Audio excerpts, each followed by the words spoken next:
ভাই আপনাদের বুঝতে হবে সবসময় আমাদের টার্গেট কিন্তু next world cup, not this world cup.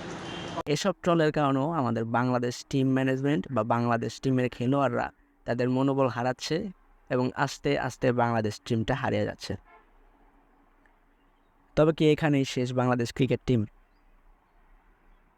না, আমরা চাইলেই পারি, যেভাবে পেরেছিলাম 1971 সালে। আসলে মনোবলটাই আসল। প্রতিবার কেন জিতা ম্যাচ হেরে যাই আমরা?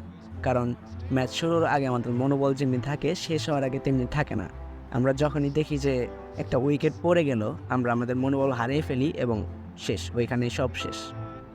আমাদের পারতে হবে, এমনকি বাঘের মতো করে পারতে হবে।